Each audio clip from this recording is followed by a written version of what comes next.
guys, what is up? So I'm gonna really just skip the intro today and get right into it because there's really nothing else to talk about other than the actual point of this video. Sometimes I like to ramble a little bit before starting the main topic of the video, but today I'm just going right into it, except for this part where I'm rambling about rambling.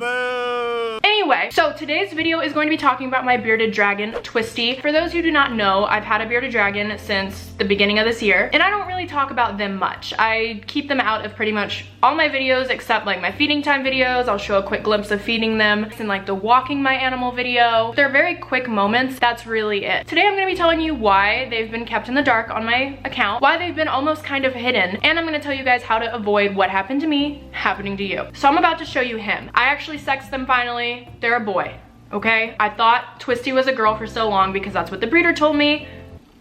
It's a boy. So I'm about to show you him, okay? Ready? Okay, here he comes. Here he comes. Oh wait, he's missing part of him. Here's Twisty. They are 8 months old and they have no tail. Twisty, say hi. So Twisty has a nub, and we're gonna talk about how that happened and basically why I hadn't talked about it until now, and that's the discussion for this video, okay? So I got Twisty here from a reptile expo. They were being sold by a breeder that actually has incredible reviews, so I honestly genuinely think this was just like one bad worker that works for them at the expo that didn't really know what they were doing. So please do not attack this company in any negative, you know, way. I guess there's really no positive way to attack a company. Just don't talk to them unless it's just, you know, to look into their stuff. And if anyone else has negative experiences with this breeder, please feel free to share your experiences. The reason I chose that breeder to look at is because I've heard great things about them. We were looking at the bearded dragons and there was a few kind of skinny ones, but not really many. And then there was one, this one, that had a completely family friendly here, messed up tail. I wanted to say something else, but we're keeping it PG. You're welcome, kids. He had a very nasty looking tail. Now, I worked for a chain pet store for 2 years, and that's where I first got my experience with bearded dragons. I'd have to clean them, feed them, handle them twice a day for almost 2 years. I am familiar enough with bearded dragons just from my research and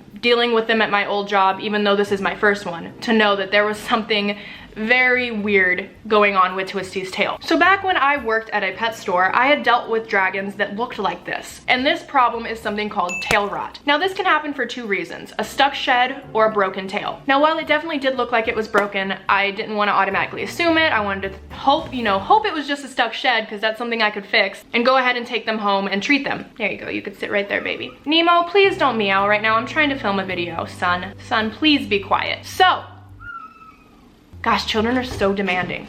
Nemo, stop banging on the door. So I asked them, you know, oh my goodness, what happened to this one? Did you guys see that there's something wrong with them? And they said, oh no, they're fine. That's just a little weird, unique quirk to them. And it didn't sound right. It was not something quirky and cute about them. That's a messed up tail. Since they do have good reviews and all their other bearded dragons for the most part looked really good, I decided I was gonna go ahead and get this little one. So I took them home. I referred to Twisty as a girl for these last however many months. Turns out they're a boy. Doesn't matter, you could be any gender you want to be, okay? I took Twisty home and I did go to the vet. I made one vet appointment at the very beginning. I didn't go to my normal vet that I take my exotics to. I took one that people said do good for bearded dragons, which now that I'm looking back, just was not. I feel like I'm telling this story really bad, but I'm trying my best, okay? I'm not good at just sitting and telling stories. I kind of suck at it, but I'm trying. So Twisty here was taken to the vet at a very young age. I showed them their tail, and this vet agreed with me that they didn't know if it was broken or a stuck shed, and since he was so tiny at the time, here you go, you can stand up here. And since he was so tiny at the time, they did not want to put him under anesthesia to operate on his tail. They told me to go home and try some at-home remedies first. And if it was a stuck shed, maybe it would slowly, you know, be fixed on its own. One of the main things I did try was soaking them in a water and iodine mixture. And I just soaked the tail, not the whole body. And he would sit there with his tail soaking every day. And I did this for actually a month. Every single day we'd soak his tail. And the reason I was so persistent is because 2 weeks in, a huge chunk of dried, stuck shed came off of him. So I was like, okay, maybe we're making progress. So I kept trying. Then I tried several different topicals over the next few months to help with the tail. And I kept seeing that vet. They kept giving me new things to try. And finally, when Twisty was this big and the tail was still looking just as bad as ever, I decided, you know what? We're taking you to another vet and you're big enough to go under anesthesia. So I took Twisty and their twisted tail to a new vet. And they said, just looking at it for 1 second, this thing is broken and it needs to go. It's completely dead. There's no saving it. We're cutting it off. Now, they actually agreed that at a younger age, anesthesia would have been incredibly risky because they were so tiny. And they agreed that now that Twisty is a bigger size, they can much more safely do the procedure. So Twisty was put under anesthesia and got the little chop chop. Now they have a nub tail. So Twisty is getting pain meds for the next 2 weeks. We are giving them meloxicam and Baytril. This is just a pain reliever, a muscle relaxer, supposed to make them more comfy, and Baytril is to help with the infection. So I actually did have to take him back after the first night because the tail was continuously bleeding and I felt like, you know, this isn't right. So I took him back. They gave him an extra little stitch because at first they kept it open. They thought that would be better, but I don't know, it kept bleeding. So they stitched it up a little more and now he is doing great. Say hi. So not only is this a video, you know, formally introducing Twisty, talking about them and giving, you know, you guys his story, but it's also a video to warn you guys about what to look for in a bearded dragon, to know the difference between a stuck shed, a normal tail, and a broken tail. I'm gonna go ahead and put Twisty back in his enclosure. He's just getting a little anxious being out here, so I'm gonna put him away and then we will continue this discussion, okay? Okay. Let's talk. So let's first talk about stuck sheds and how to avoid it and what it is and all that, okay? So we're gonna talk about shedding in reptiles, and most specifically, shedding in lizards and bearded dragons. So why do lizards shed? Anyone? Anyone? You in the back. Answer. Okay, I'm shutting up. Lizards, like all animals, grow throughout their lives. However, for example, in humans, when we grow, our skin grows with us. But in some animals, their skin does not grow with them, so they have to shed off their old skin to allow room for growth. Bearded dragons normally don't shed all in one piece, but with some animals, like snakes, they literally shed their entire body at once and they crawl right out of it. Now, sometimes if their environment is not adequate for them, they will not shed properly. They can't get some of their skin off, it gets stuck, it flakes off in tiny little crummy pieces, and this is a huge sign that you need to change their environment. Most commonly, you need to up their temperature and their humidity. Now, what happens if you just let them have these bad sheds? Stuck sheds happen, that's what. Their shed in some places gets stuck on their body, and then when they try to grow, it stays constricted around that body part, which will lead to suffocation of that limb, and ultimately you will watch the limb slowly die because it can't breathe, there's not enough blood flow, it's getting constricted, they can't get blood flow properly to that area of their body, and if you don't help them with their stuck shed, they will eventually have that body part die off. Oh, gross! A very common place for lizards to have stuck shed are their toes, and you will literally see them lose little toes because of it, and then they don't have little feet, and then their little feet are all messed up, and you don't want that. That's sad. But another place that it could definitely very easily happen is the tail. Now, while it's bad enough that stuck sheds can cause them to lose limbs, a lot of the limbs don't just fall off. A lot of them, like the tail, will actually stay attached even if the shed is stuck and killing the tail. Then necrosis will take place. Basically, the tissue in the tail will die. It'll turn black. Then if left untreated, the dead tissue will spread and infect the rest of their body, which will ultimately kill your bearded dragon or whatever lizard you own. So it's incredibly important that you treat stuck shed. What are some ways that you can treat stuck sheds? I'll tell you. Okay, so for today's example about how to soak a reptile for a stuck shed, I am going to be using Kronos. Now, I'm using him and not my bearded dragon because my bearded dragon just got that little surgery and I don't want to be sticking him in water for any period of time right now. I kind of just want to let him be in there, you know? Don't need to stress him out any further. So you get a container like this and you fill it up neck deep with warm water. And if it is not purified water, please make sure to put Reptisafe or some kind of conditioner in it to get out the chemicals. Now, what you're gonna do is you're gonna place the reptile, who actually, he's going through a little shed right here, so this will help him a lot. We place him, if he'll let go of me. First, you have to get your reptile to let go of you, which he's not wanting to do. He just wants to give me a really long hug with some very sharp nails, which I'm not enjoying. Now you need to find a lid that's gonna allow air to get in because you're gonna leave them in there for 30 minutes. So I have this lid that I poked holes in, it's not even fully shut. And of course you're gonna monitor them for the time being. Don't just leave them alone and don't, like, not check up on them and stuff.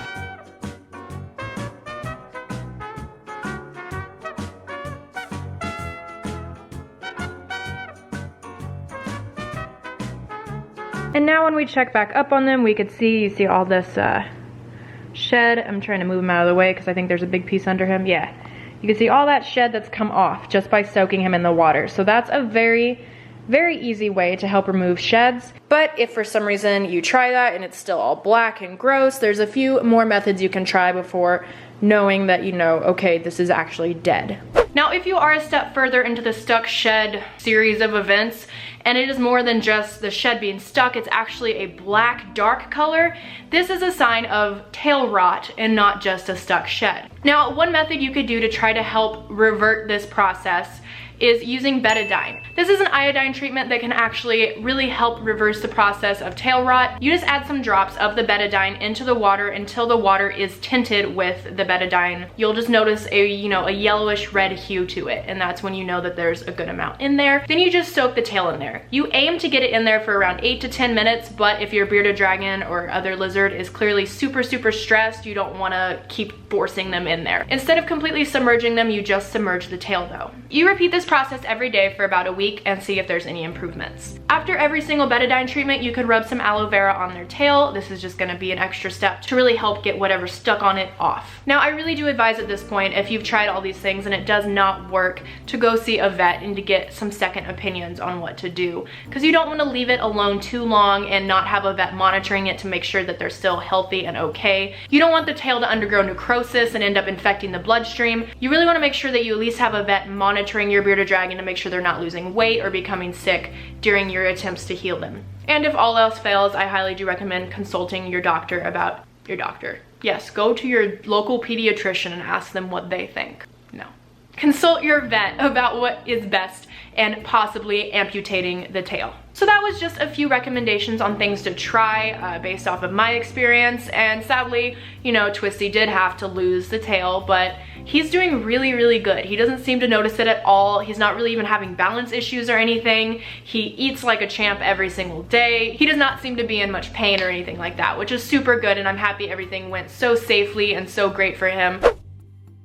Okay, so now I'm gonna feed Twisty his meal. I still wanna call him or her, but whatever. So today we are focusing mainly on bugs. He does also get vegetables, but right now my refrigerator is absolutely empty, so he's just getting bugs today. We're gonna start with some dubia roaches, which they're super good for them. So we're gonna take some of these roaches. I like the roaches a lot better than crickets because they don't smell as much, they breed a lot easier, and they have more protein than crickets. So I'm weird, I think these roaches are adorable. Betsy, I think they're cute. They're cute. Ew, the worms? No, the roaches. Ew, Taylor, stop. They're like round and fat. Okay, so I put just a few in there for now. We're gonna see if he's in the mood to eat, and if he is, I'm gonna give him more, but I don't want to fill this whole thing up and then him not even be hungry. Now we're gonna move on to, we got these hornworms here.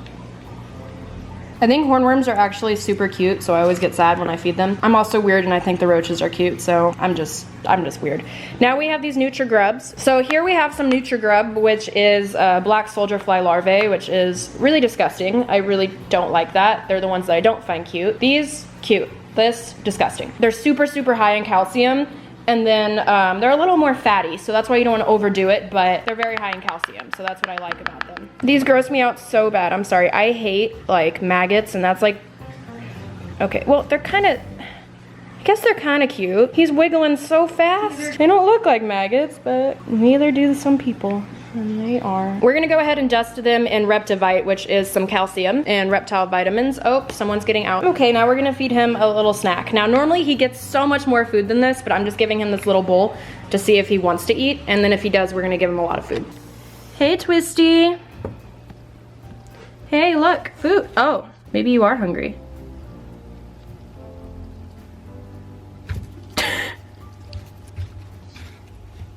Oh wow, you already ate all of them. Okay, well here's some more. So he already ate everything in this bowl just from me going to get this new one. Holy crap, you're hungry, Twisty. So I guess Twisty does not mind not having a tail. He seems to be doing pretty good.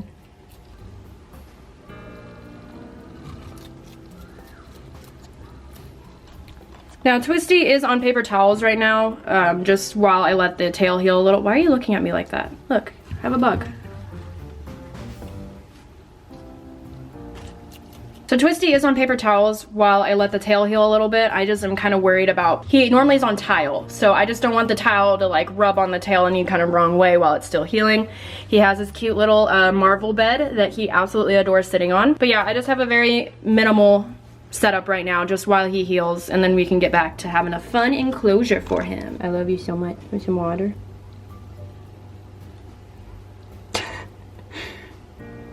That's a weird reaction to putting a drop of water on you. And I really do appreciate all the support, because I did share this story already on Twitter and Instagram, and everyone seemed to be extremely supportive of my decision, of course, to amputate, and the fact that I did not do it immediately, and that I did want to rule out everything else before risking his life with anesthesia. Pretty soon here, I'm gonna go ahead and do a whole bearded dragon care video and how I take care of him now that I feel comfortable showing him. Another reason I did wait and not document this whole process like video by video by video was because I wanted to make sure that everything was going correctly. I didn't want to share a video on me trying something that actually ended up, you know, doing worse and more harm, because then other people would try it and possibly hurt their bearded dragon. So I wanted to wait until the whole process was done and until the tail was fixed before I reported things to try and what to do if this happens to you. So thank you guys so much for watching. I love you guys so much. Make sure to check out my other videos if you haven't.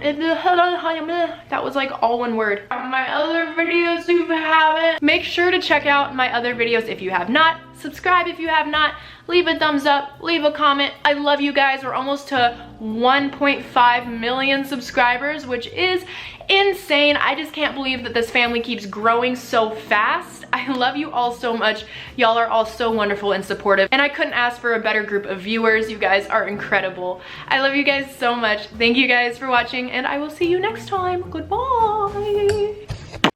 I forgot to say really quick, if you guys are a fan of like vlogs or anything, I'm attempting to start a vlog channel. So if you could check out the vlog channel in the link below in the description. Thank you. What do you guys say, Nemo? Okay, bye. And then we will I can't speak ever.